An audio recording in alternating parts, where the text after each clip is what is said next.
When you go meet with someone, as you sit down with them, for the first 15% of the meeting, 85% of your brain is still engaged with everything else you were doing. So the best way to speak at somebody is to be utterly engaged in everything else but them. So make sure you put chunks of time in before every meeting where you can just clear your mind. It's so important for us personally to nail this, to become better communicators. And then if we have a team or anybody, like even if we're sending out contractors on our behalf, to be able to give them tools that essentially get the client feeling comfortable, seen, heard, all of those things, so that there is trust. Sometimes we as leaders, we speak at people to get our way, to get through the door, to get the sale, to get the next step. But communication's dirty little secret is you only have a short amount of time with all that speaking at people until people leave your organization. Because here's the reality, and this is what I write about in the book: real influence isn't demanded. It's not demanded. It's earned one meaningful conversation at a time. On episode 431 of the podcast, we talk about the difference between speaking with people versus speaking at them, and why it matters for building trust and revenue. Also, how poor communication habits could be costing you $80,000 to $100,000 a year and 8 hours of productivity each week. And you will also learn about the 20/80 principle. So much more in today's episode. What up, friend? Hey, I'm Ryan Coral, and this is the Grow Your Video Business Show. I'm your host and really excited to be with you. And I'm very excited for you to meet a friend of mine from a long time ago who has sort of resurfaced into my world as our paths kind of separated through different jobs and things that we're doing. And now we're kind of running in the same circles again. So it's super duper fun. And I'm sure you're going to get a lot from this episode. If you are new here or you have not checked out my 10X Filmmaker workshop, I want you to consider this. I've been running my own video production business for over 20 years, and it has gone amazing. I have done everything right, and I want to share all of that with you today. Okay, that's not true. I mean, part of it is true. I have made a lot of mistakes, and this show, I get to highlight a lot of that stuff. I get to share samples and stories and whatever, but I've put together a workshop that has... I used an outline, and I really had to think through what are some of the best tools, techniques, tactics, strategies, things that I've done over this time of running a video production business that can be helpful to someone like you who might be trying to do the same thing. And I wouldn't expect anybody to try and do all of the things that I did, but hearing some of the things that I share, some of the things that I've learned, I think I actually have some wisdom. And I try to jam pack this workshop with some or as much of that wisdom as I could in not, a 20-hour long workshop. It's less than an hour. So if you're interested, if you want to grow your video business and you want to learn from my mistakes and the things that I would recommend, like if I were starting out today, then you can get free access to that workshop by going to studiosherpas.com/10x Filmmaker. It's the number 10. It's the letter X, 10X Filmmaker. 2 M's in that, remember? studiosherpas.com/10X Filmmaker. That's my gift to you for being a listener. Thank you for being here. And I'm excited to hear your thoughts on this episode. So stick around till the end. And then I've got just a small call to action for you. Thanks for being here, and let's go. What's up, friends? Hey, welcome to another episode of the show. I'm very excited about my guest today, Mr. Jason Raitz, who is the founder of Speak with People and kind of an old neighbor-ish. Jason, I'm so excited to have you on the show today. Ryan, this is a privilege. Yes, kind of an old neighbor. I think we're in that category where we've known each other and of each other for 20 years, 15 years. I mean, it's got to be between 15 and 20. Yeah, it's over, I'd say it's over 20, longer than my marriage, I think.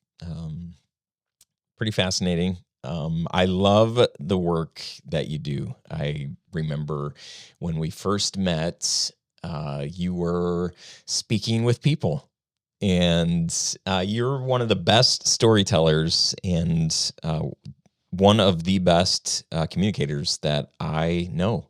And I know a lot of people. So take that as a high compliment. Man, thank you. Wow. Appreciate that. I remember when you started talking about turning this into a business.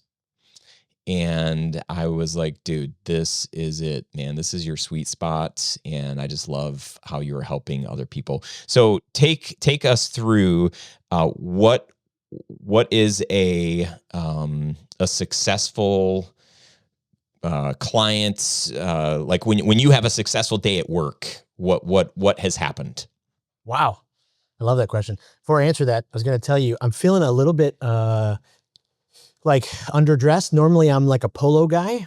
And so, a podcast, I try to dress it up. And so today I tried to go a little bit more Alex Hormozy. And so I was thinking, okay, I'm not quite the muscle shirt, but breathe right. And I don't normally, well, I shouldn't say I don't normally, but I'm a little dressed up. So I feel like we're kind of got reverse roles going on maybe today. Oh, I love it.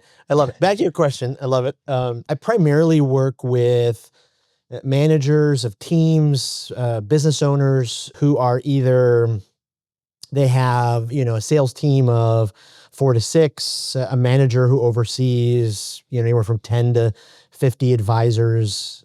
So most of my work is helping them transform their team's client communication skills.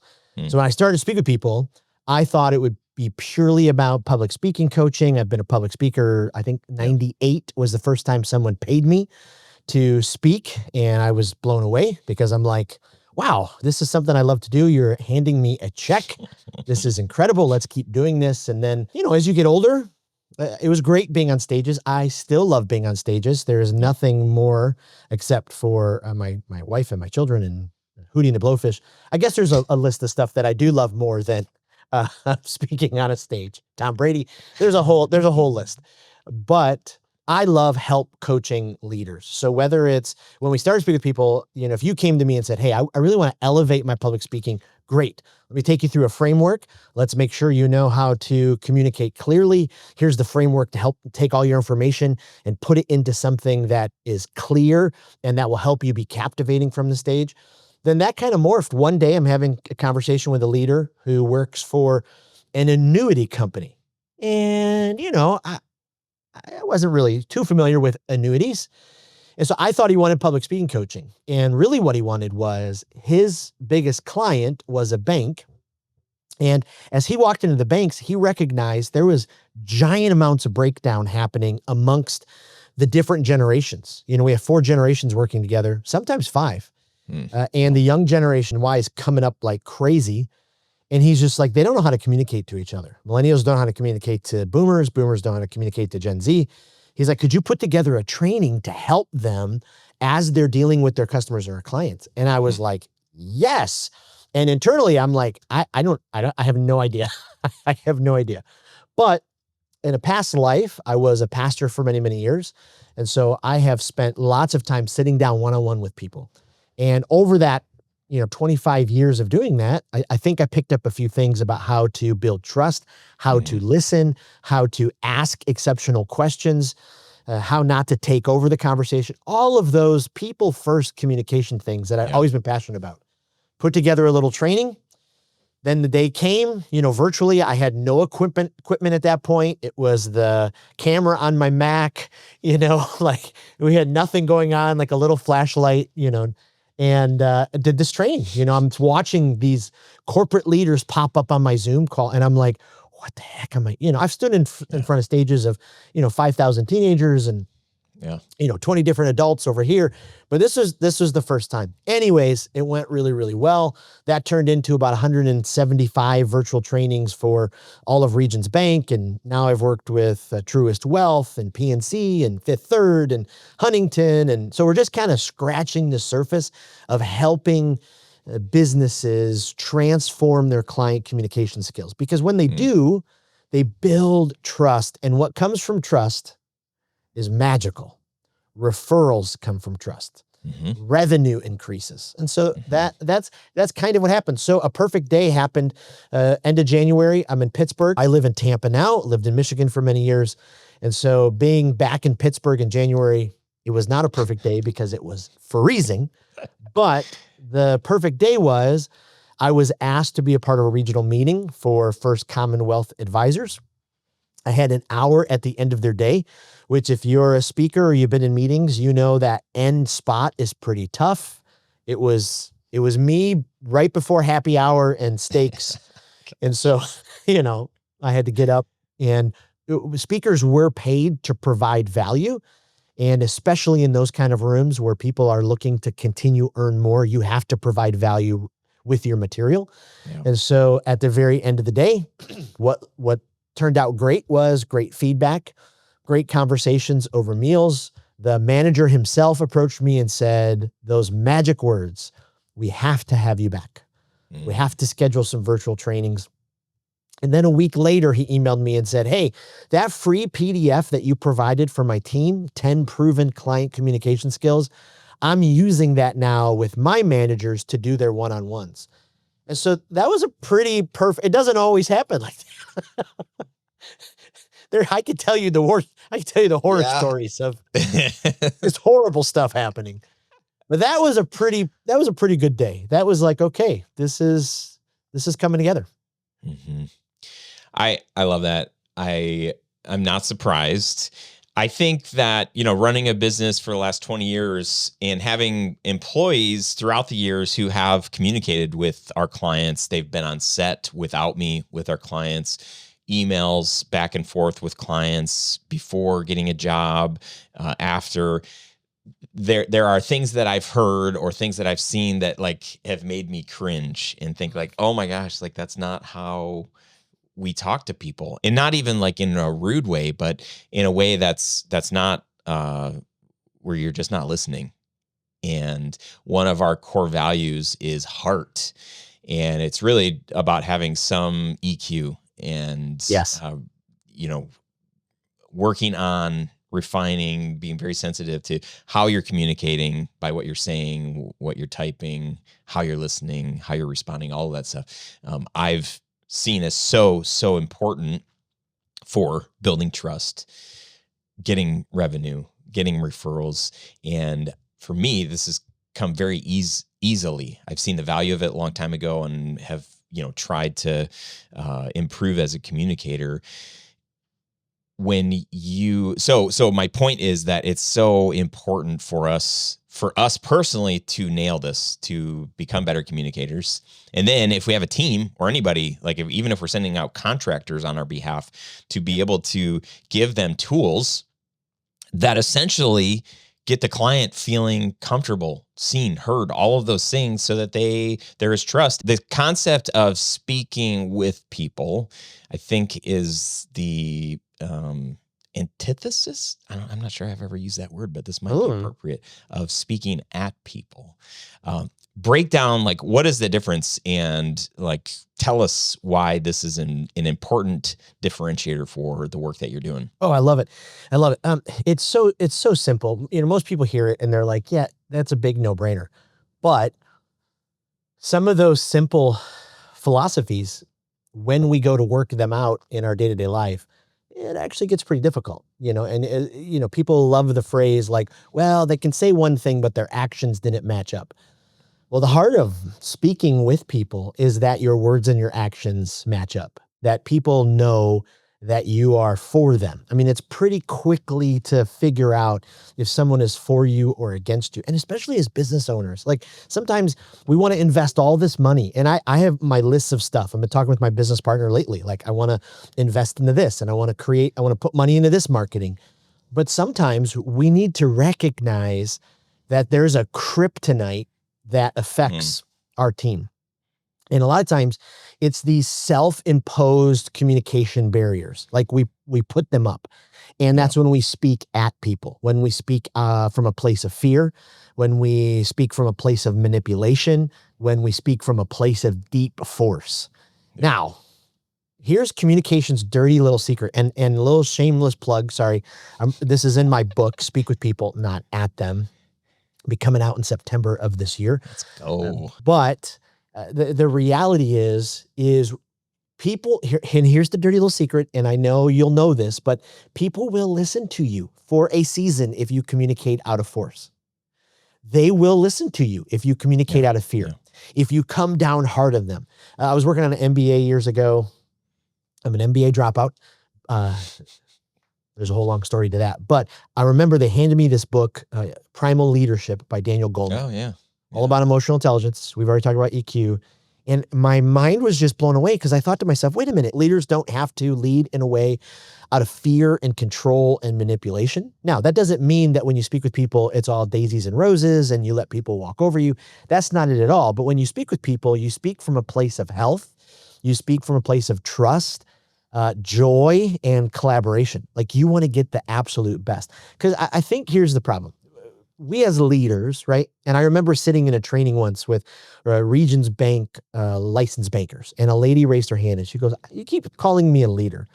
I'm not a leader. I'm just a licensed banker." And I was like, whoa, let's back up. If you have influence, then you're a leader, whether positive or negative. And so sometimes we as leaders, we speak at people to get our way, to get through the door, to get the sale, to get the next step. But communication's dirty little secret is you only have a short amount of time with all that speaking at people until people leave your organization.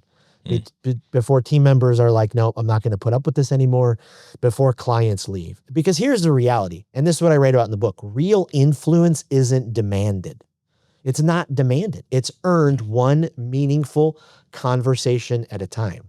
And so you as a leader speaking with people, we have this thing called the pathway. And it's this step-by-step process for you to speak with people. And really it starts with your health. If your inner world is in shambles, then what comes out of your mouth is going to be toxic. I mean, it's going to be garbage. You're going to notice, that you're putting up that wall, and you may not notice it right away, but people will notice it. Then you may be apathetic. Life is hard, right? I mean, the up and downs for every business owner. We lose a client here, we gain a client here. This person leaves a bad review, we get a bad troll. Okay, come on. Well, we get apathetic, and then that's a wall that we put up. And then, maybe we're not very clear with our communication and our client doesn't quite know what's going on. So that's a wall. And maybe we forgot to learn their story. And so we don't know anything about them. And so the idea is we kind of put this wall up on our own. And when you speak with people, you got to tear down that wall. You've got to learn how to identify what those are, tear them down so then you can speak clearly, you can speak in a healthy way. And what happens after that is just magical. Will people still treat you poorly? Yes. Will, things happen in your business? Yes. Will you could bend over backwards day and night when a client could still not be happy? Yes. But you as a leader, you've done everything on your end to speak clearly, to speak passionately, in a captivating way, in a healthy way. And when you do that, I mean, I wrote a Facebook post this morning about volunteering, because for years and years and years, I led volunteers. And so now, I've been a volunteer. And I was just thinking about the process of and I read this in Will Guidara's great book, Unreasonable Hospitality, but people love to be pursued. And so when you pursue your client, when you pursue your volunteer, when you pursue your team member and build into them, powerful things can happen. But when you continually speak at people, you lose that desire to serve them, and you're just making sure they're serving you. When you speak with people, you're serving them, you're looking out for their best interests. So that's the long version of it. But, it's just something that about 15 years ago, I went, wait a minute, there is this crazy difference between speaking with, whether it's one-on-one, whether it's on a screen like we are now, whether you're on a stage, or at people. And that's just been my passion, to help people recognize, you don't have to yell, you don't have to manipulate, you don't have to force to get your way. You can actually communicate in a way that builds trust, builds collaboration, where people are excited to communicate with you. I love that. I think that all of us could think of an old teacher, a former boss, somebody in our lives who was supposed to, had a position of leadership and influence over us, but that spoke at us rather than with us. And we would say that those people probably were not the most inspirational people in our lives. If anything, maybe they inspired us to be like, okay, I don't want to be like that, right? Yes. The things that I'm going to do will not be like that when I'm in a position, in a similar Right. position. And sometimes I've had, recently had a woman raise her hand and she's like, so are you just telling me that I can't be challenging? Cause I'm a challenging type of leader. And I'm like, no, be challenging, but do it in a healthy way. Yeah. You can still communicate with people in a way that's like, hey, you're not really pulling your weight around here. Mm-hmm. Great. But instead of just coming down hard at them, throwing them under the bus in front of the team, manipulating them to do something, being so salesy that they just say yes because they're like, I just got to get this person out of here. That's kind of the giant difference in the process. And when we kind of distinguish that and say, hey, you know what, I'm going to communicate in a healthy way. Healthy communication is oxygen for our relationships. Yeah. And you just breathe life into people. I mean, the difference is astounding. Man, I don't really want to air any dirty laundry, but I will. I had an employee call me out a month ago, 2 months ago. I have some virtual remote employees, and I treat them differently than I do my in-person team.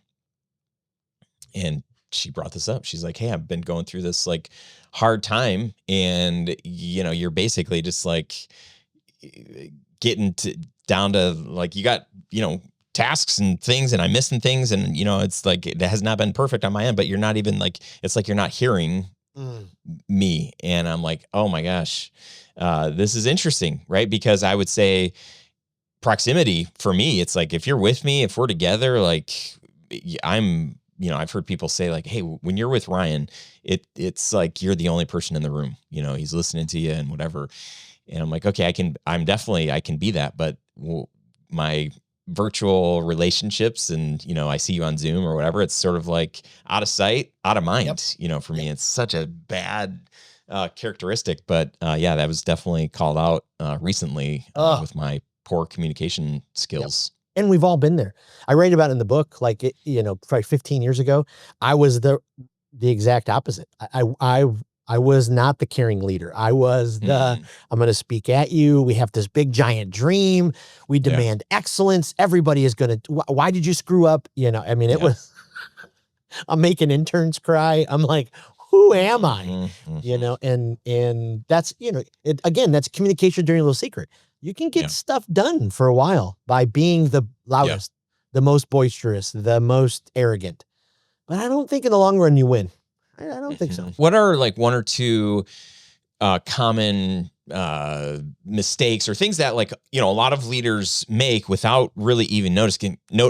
Because my guess is it's easy when somebody points something out, or it's easier when somebody points something out. Maybe you don't believe them because it's like, it's just who you are and you're like, whatever, get over it. But like, what are some of those more common things that are fixable that you've noticed?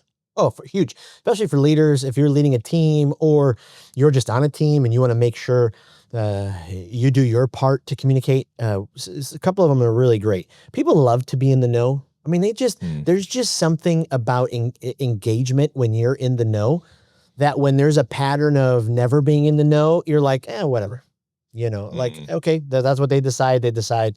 So just figure out, now here's the reality. Not everybody can know everything, and you're not going to win 100% of the time. I mean, it's just not going to happen. But if you make it a priority to go, okay, in my team, I'm going to communicate with an all staff email. With my clients, I'm going to make sure I send a quick video to let them know, hey, we made these changes. What do you think? But if you just get in that mindset of, okay, am I making sure the right people know? Am I bringing the right people in? Am I communicating this thoroughly? There's just nothing worse. And again, I learned this the hard way. Because about 10 years ago, we did this big giant initiative. We're giving 3,000 pair of shoes away to a bunch of elementary school kids. It was a perfect day. It was awesome. And then a woman called me and she's like, I really would have loved to have been invited to that. I've been a part of this whole process. And somehow she slipped through the cracks. Oh, man. And even to this day, as I just said it out loud, like the pain in my heart is still present. And that kind of stuff, you got to slow down. For me, I'm a strategic plan kind of person. I put it on paper. Here's who's, got to be in the process, all that kind of stuff. I think number 2 for leaders, we're so busy, right? I mean, this thing is buzzing every second and we're looking at it. Our watch is going off and we're like, oh, okay, yeah. What did you say? Sorry, a little shameless plug. I just did an amazing interview with a leader on my podcast, the Speak of People podcast. And he's an Indian gentleman and his name is really difficult to pronounce. So he just tells people to call him Singh. So he's just this incredible guy. He talks about mindfulness, and he says in his research in his new book that when you go meet with someone, so you're just going to grab coffee or you're meeting with a client for the first time or you've known them. And as you're approaching that place, as you sit down with them for the first 15% of the meeting, 85% of your brain is still engaged with everything else you were doing. So the best way to speak at somebody is to be utterly engaged in everything else but them. Like if you want your client communication, you want your regular relationships to lose drastically, when you sit down with someone, be engaged in everything else. Your mind is still engaged. And so if you pick up your phone, if you look at your watch, if you look around the coffee shop, you're going to lose them so quick. So on your way to the meeting, or you as a leader, make sure you put chunks of time in before every meeting where you can just clear your mind. Yeah. A very simple mindfulness exercise where you do some deep breathing or you just prepare yourself for the next meeting. Because if you come in rushed, oh my gosh, the day is just, and you do that meeting after meeting after meeting, people aren't going to lean in when you talk. They're not going to trust you anymore. So, number 1, keep people in the know. Number 2, just be prepared by slowing down a little bit, getting in the right frame of mind. And then number 3, super simple one, but there's a 20-80 principle. And when you're talking with someone, as best as you can, 20% of the time,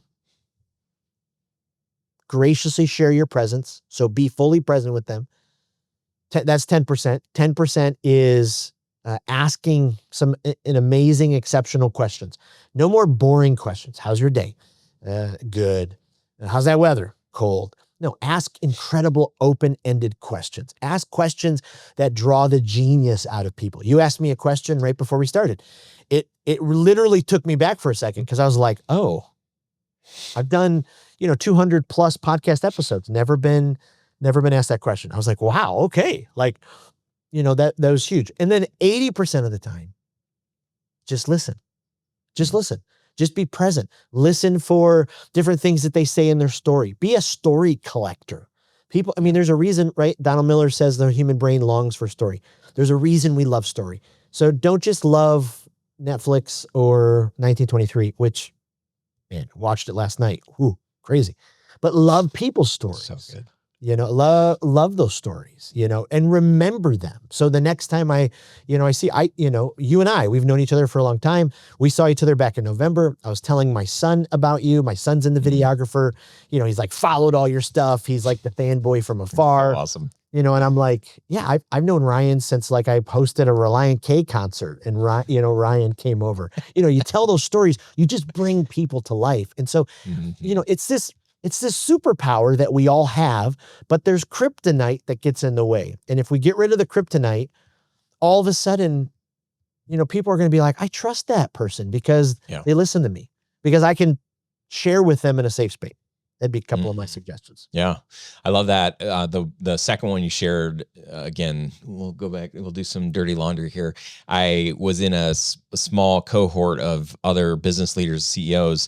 This woman that had done some coaching for me was just great. She's facilitating this meeting, and I'm notorious and have been notorious for knowing, okay, it's going to take me 12 minutes to get there. If I hit a stoplight or something, it's going to be 14. So I'll leave with like 13 minutes. And, the meeting started at 1 p.m. and it's probably happened, I don't know, 2 times, maybe 3, where I'm like rushing into the meeting, plopping down, and sorry, it's just like traffic, whatever.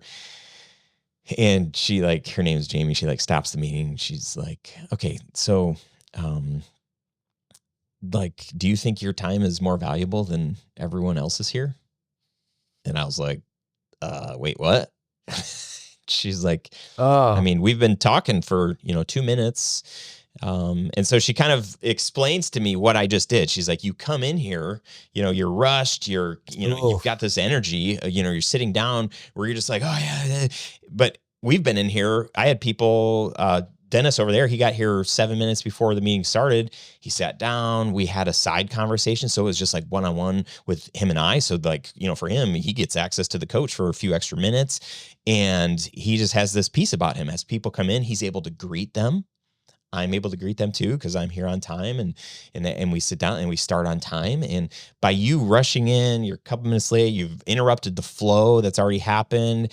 And you're basically telling everybody here that your time is more valuable, because you could have left earlier, right? You had traffic, you could have planned better, and but everybody else planned to be here. And I was just like, oh gosh. I mean, I felt like a little boy. I was just like, I'm the worst.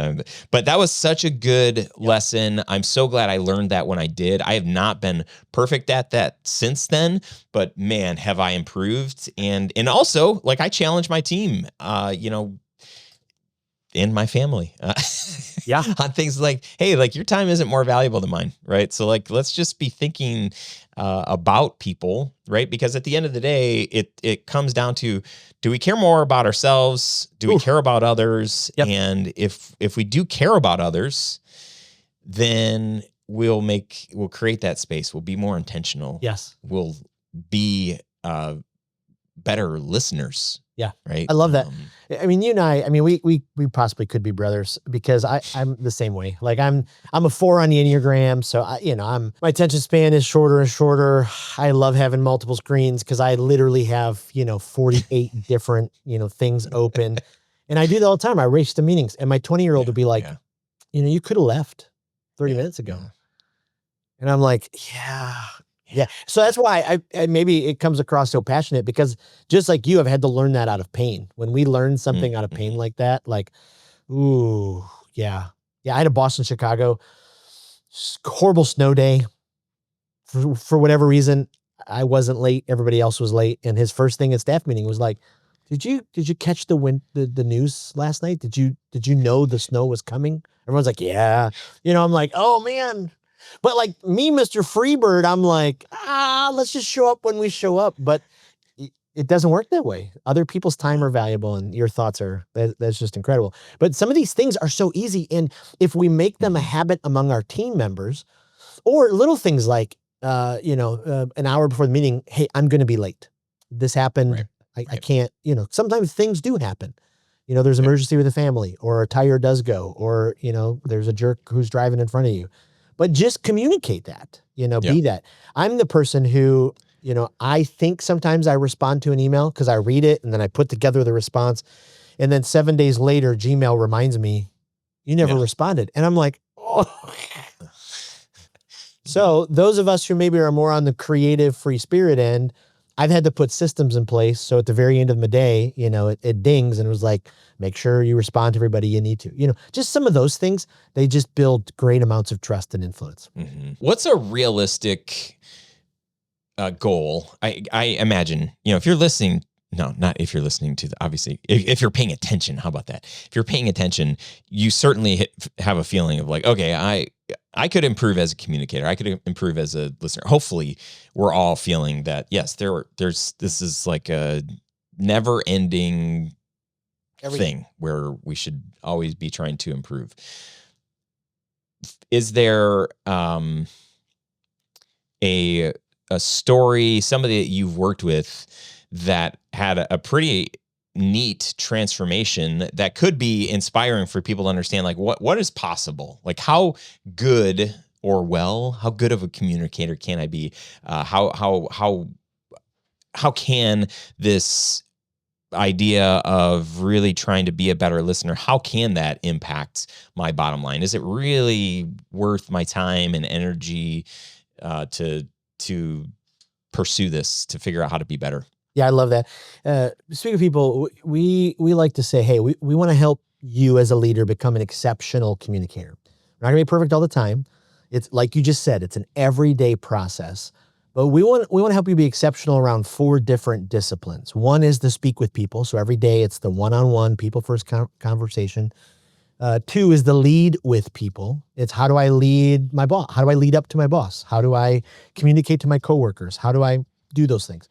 3, it's present with people. Because a lot of times people are like, well, I don't need to work on communication because I don't stand in front of a room and communicate.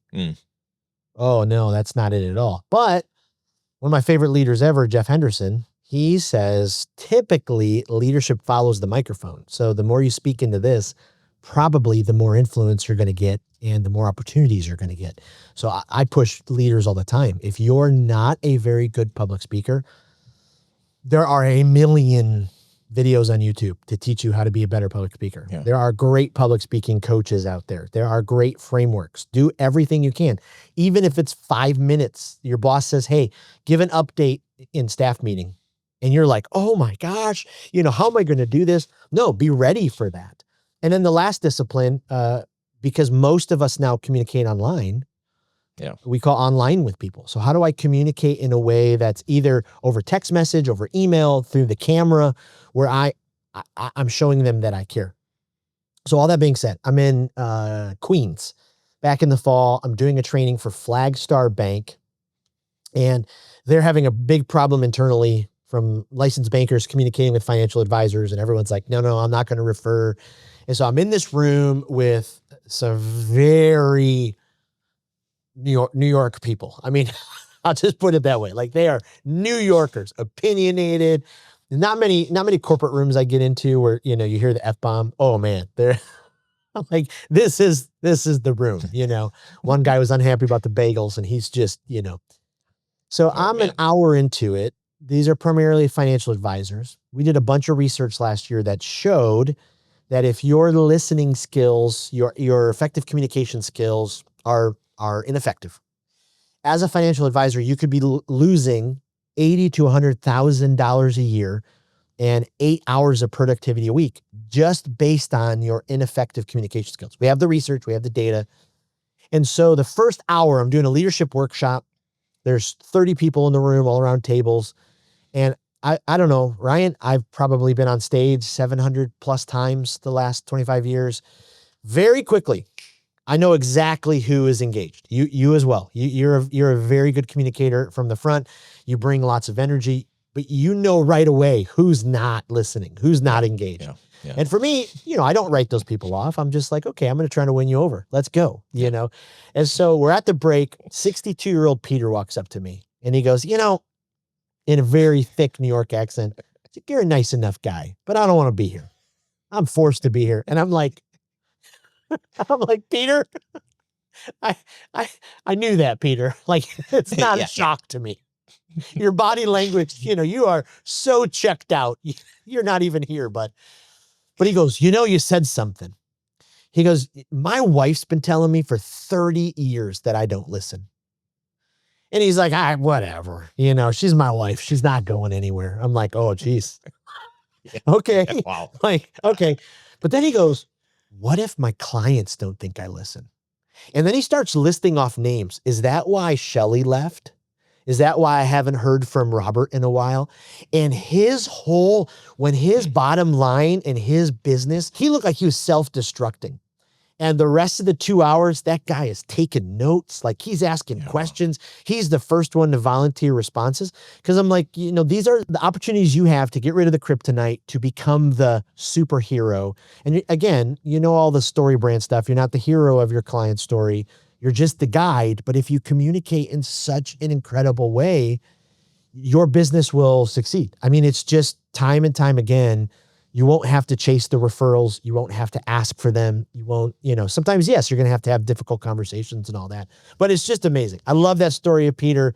He was already doing pretty well, but when at the end of the line, he's like, wait a minute, I could be losing money because of how I communicate. And I was like, yeah, you could be. When you start putting things in that that when you frame them like, oh, this could be costing you. A good example, I won't say any names here, but we recently had somebody come to our studio that was interested in renting the studio for this project that he was working on, and I wasn't there to walk this person through. If it's me, I'm like, I'm pretty good at, I figured out how to make people feel comfortable, seen and heard, just like make them laugh and, all the things. So usually, not always, people leave like feeling like, oh, that was a good meeting. Well, this guy he wasn't responding after, he got in a tour by one of my people, and a week goes by and I just reach out. And I'm like, hey, like, what's the scoop? Where I thought you're gonna like rent the space, and he's like, oh, you know what? Actually, I just we ended up using this other space, and I'm like, okay, that's fine, but just curious, what is there anything about the space? Because I thought you were already in, like you were familiar with the space, and it really came down to lack of communication. There was this, he didn't get what he needed. He wasn't asked the right questions to really understand, like, all of the things.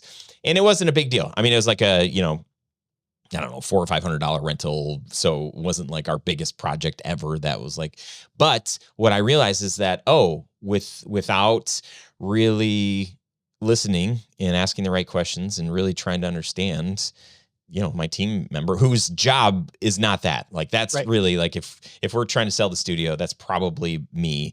If we're trying to convince somebody, that this is a space you should probably use, like, I'm going to ask a lot of questions. So I'm not trying to throw that person, my employee, under the bus. It shouldn't have been that person's job to begin with. So, but it just made me realize, like, yeah, there's a special sauce there. There is, if you're not asking the right questions, if you're not listening and communicating in the right ways, you're losing out on potential stuff. I love what you just said. Like, yeah, all your team members have different roles, and some of them are going to be better, right?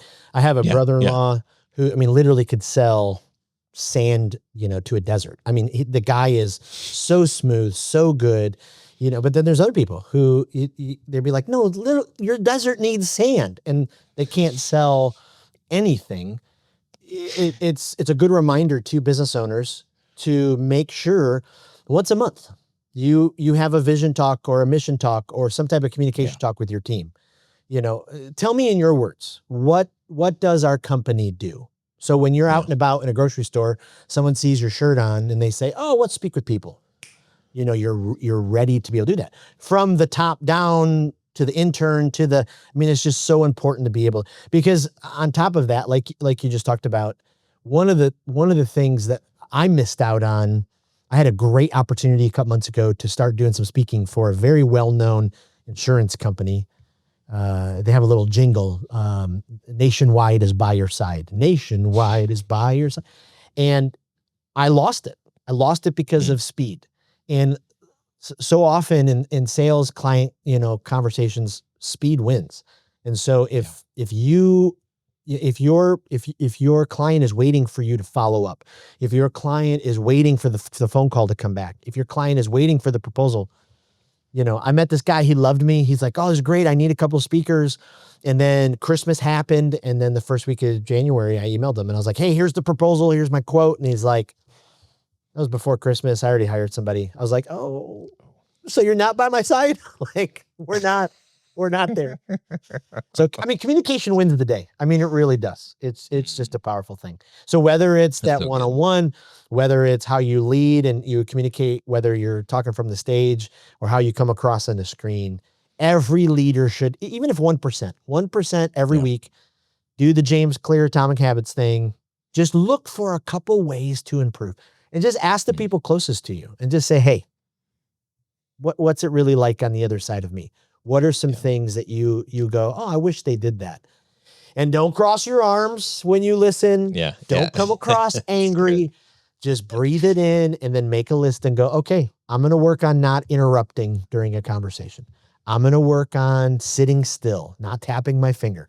I'm going to work on not crossing my arms, all of those different type of things. Because really, you're probably a better communicator than you know. But if you get rid of the kryptonite, look out. You're going to be a super hero when it comes to communication. Love that. Tell us more about how people can follow along with what you're doing. If they're interested in more of the resources that you got, what do you got for us? I love it. Website, speakwithpeople.com. You can find everything there. If you go to our resource page, there's a bunch of free stuff. There's an online communicators library. You get lots of different podcast suggestions and books if you want to grow your leadership and communication. There's a free course called 7 Ways to Elevate Your Communication. So if you're just knowing, hey, in my everyday life, I want to be a more effective communicator, it's a free course. 10 videos, worksheets, all the different kind of stuff. We have a podcast, the Speak with People podcast. So it's all there. We're on all the socials, Speak with People. And come September 1st, you'll be able to buy Speak with People, the book. So appreciate it. Love that, dude.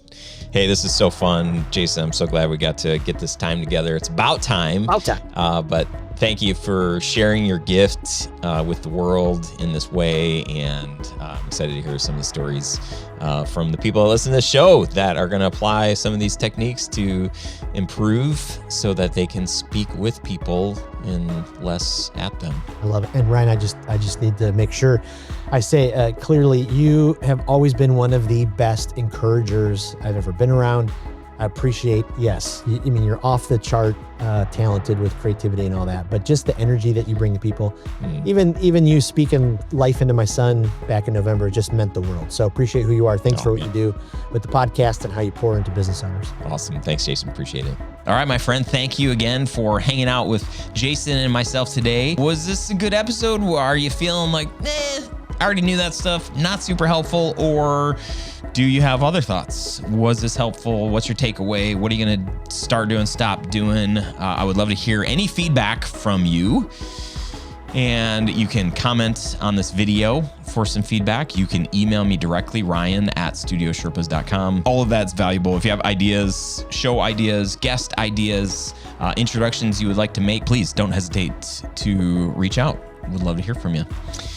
And if you're not on the email list, get on it. You can access the free workshop that will get you onto our email list. Again, it's studiosherpas.com/10xfilmmaker to get access to that workshop. And the emails that I send out are really, truly designed to help you in growing this thing. So I want to be able to do that and keeping up with what I'm doing. I've got a lot of cool friends. I've got a lot of ideas on things that I want to do. I normally host an annual event at our studio, at our production studio in the Metro Detroit area. So I would start planting the seed, the bug in your ear to say like, hey, save the date.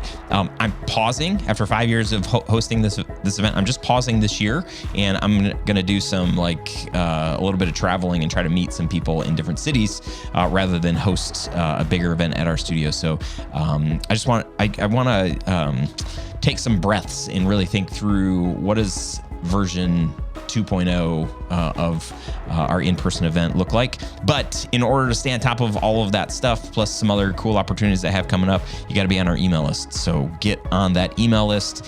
You can also go to just studiosherpas.com, and there's a couple of spots on the front page where you can get plugged in to get our emails. And it's not just, hey, buy this stuff and do this thing. It's like really helpful. I think it's really helpful, strategic, actionable stuff in there for you in your video business. So that's it, my friend.